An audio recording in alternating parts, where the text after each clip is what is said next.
Welcome to Elkhart Lake, and welcome to May You Live in Interesting Times. And that is both a Chinese saying but most realistically a Chinese curse. These are very, very interesting times that we are living in. I don't have to tell you. You are living them every day. And this presentation is really about very practical things. At the end of not only this one, but the one following it, which we'll talk about in a second, I would really like you to take away 3 things that you can do when you get back to your store. People sometimes accuse me of being a motivational speaker, and that really upsets me because I don't ever want to be viewed as a motivational speaker. I want to be viewed as, wow, a practical speaker. Somebody who gave me something, an idea, a different way of looking at something that I was actually able to go back and do. And that's the whole purpose of today. And it's split into 2 parts. This first part is what I call the 30,000-foot view. And so this is an overview. And the cool thing about this part is that all too often in our stores, I mean, we get up every day. Oh, you guys are different than most other retailers. You get up every day and you run. Well, a lot of you do. Most other retailers just get up and go to their store. But anyway, you get up, you run, you go to your store, and you go through the day. And hopefully you have some good times with your staff and with customers, and you come home, have dinner, go to bed, and the next day you repeat it. Very seldom do you get kind of pulled out of your environment to an event like this where you're able to step back and look at your business and say, what is it that I really do? What is it that really makes me successful in my business? And is there something that's going to be coming down the road, maybe a year from now, 2 years from now, I need to kind of start getting ready for? And are there things happening out there today that could impact my business? And are there some things that maybe I should be aware of? And this opportunity that we have today, this 30,000-foot view, is just that opportunity, an opportunity to step back and to look at what's happening all over the U.S. in retail.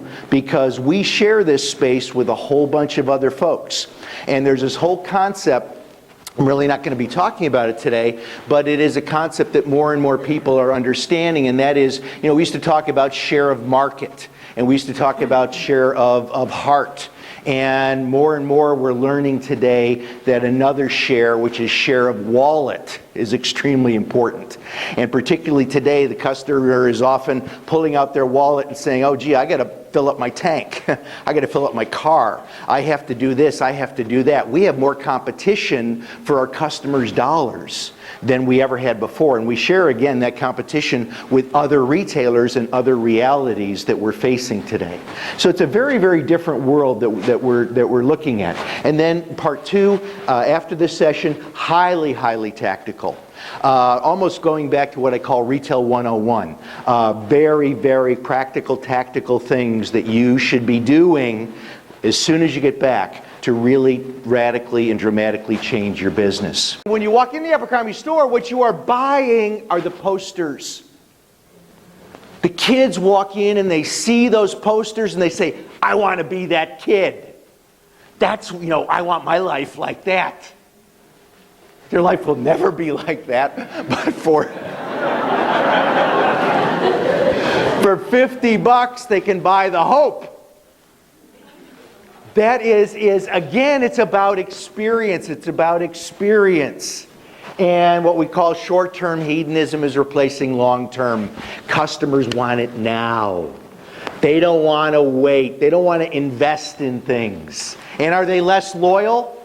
Well, I don't believe customers are less loyal today. I believe the problem's on your side. I believe that retailers are less loyal to their customers. And you also give less latitude to your staff. Not in this room, thank goodness. And again, that's a strategic advantage that you have. You walk into any big retailer and the staff can't decide anything. And so the customer doesn't feel like they're dealing with an individual or with a local owner or somebody that they can really get some information from. They're just dealing with this big amorphous thing. Because, the big companies, they're driven by quarterly goals.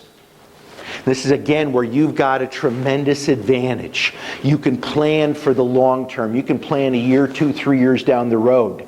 The big companies can't do that. Dick's has got to produce a gross profit that the Wall Street likes every quarter.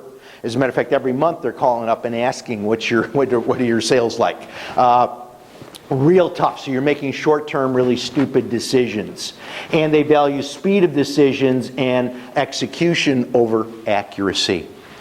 That's, again, where we can shine, where we can really beat these guys. This is some research from the National Retail Federation, by the way, just about 6 months ago, they released it.